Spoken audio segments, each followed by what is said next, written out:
রাতে অপরিষ্কার থালা বাসন রেখে ঘুমালে মারাত্মক দুইটি বিপদ ওই পরিবারের উপর নেমে আসে। সাইয়েদনা আলী রাদিয়াল্লাহু তাআলা আনহুর কাছে একবার এক মহিলা এসে জানালেন তার পরিবার থেকে বিপদ আপদ কোনোভাবেই দূর হচ্ছে না, এর কারণ কি? সাইয়েদনা আলী রাদিয়াল্লাহু তাআলা আনহু ওই মহিলাকে জিজ্ঞেস করলেন, তোমার ঘরের মধ্যে কি রাতের বেলায় অপরিষ্কার থালা বাসন এইগুলা রেখে তুমি ঘুমিয়ে যাও নাকি? ওই মহিলা বলছেন, আলী আপনি কিভাবে এটা জানলেন? আলী রাদিয়াল্লাহু তাআলা আনহু বললেন, আল্লাহর হাবিব সাল্লাল্লাহু আলাইহি সাল্লাম বলেছেন, যেই ঘরে অপরিষ্কার জিনিস থাকে, যেই ঘরের মধ্যে দুর্গন্ধযুক্ত জিনিস থাকে, ওই ঘরের মধ্যে রহমতের ফেরেশতা প্রবেশ করে না।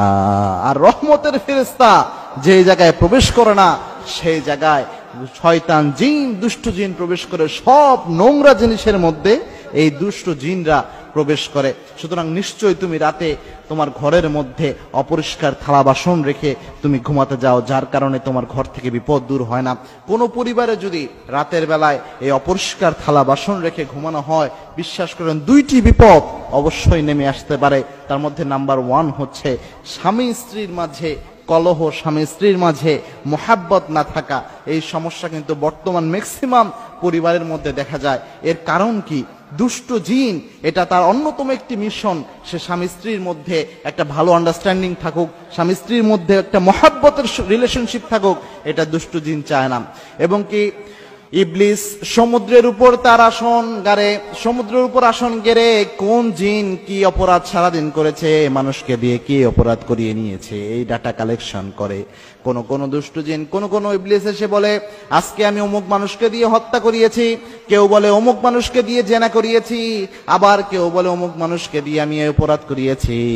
এরপর যেই জিন এসে বলতে পারে, আমি স্বামী এবং স্ত্রীর মধ্যে তাদের সম্পর্ক নষ্ট করে দিয়েছি, তালাক পর্যন্ত দিয়ে দিয়েছি, এরকম কথা যে জিন বলতে পারে, ইবলিস তখন ওই জিনকে পুরস্কৃত করে। বুখারীতে এই হাদিসটা এসেছে। আল্লাহর হাবিব সাল্লাল্লাহু আলাইহি ওয়াসাল্লাম জানিয়েছেন, ইবলিস সবচেয়ে বেশি খুশি হয় কোন স্বামী এবং স্ত্রীর মাঝে যদি তালাক হয়ে যায়। সুতরাং স্বামী স্ত্রীর মাঝে এই সম্পর্ক নষ্ট করার ক্ষেত্রে ইবলিসের একটা মারাত্মক হাত থাকে। যেই ঘরগুলোতে রাতের বেলায় অপরিষ্কার থালা বাসন রেখে ঘুমিয়ে যাওয়া হয়, ওই ঘরগুলোতে স্বভাবতই এই নোংরা জিনিসে দুষ্ট জিনের আনাগোনা হয়, তারা এগুলো থেকে আহার গ্রহণ করে। এবং কি এরকম অবস্থায় পেলে ওই ঘরে, ওই পরিবারে স্বামী এবং স্ত্রীর মধ্যে সম্পর্কের সমস্যা করার জন্য ইবলিসের একটা বড় ধরনের হাত থাকে। সুতরাং প্রিয় ভাইরা, এই জিনিসটা আপনারা খেয়াল করবেন। যদি পরিবারে স্বামী স্ত্রীর মহব্বত কম থাকে, এই জিনিসটা অবশ্যই খেয়াল রাখবেন। রাতের বেলায় ঘরে যেন কখনোই অপরিষ্কার জিনিস না থাকে, দুর্গন্ধজনক জিনিস না থাকে।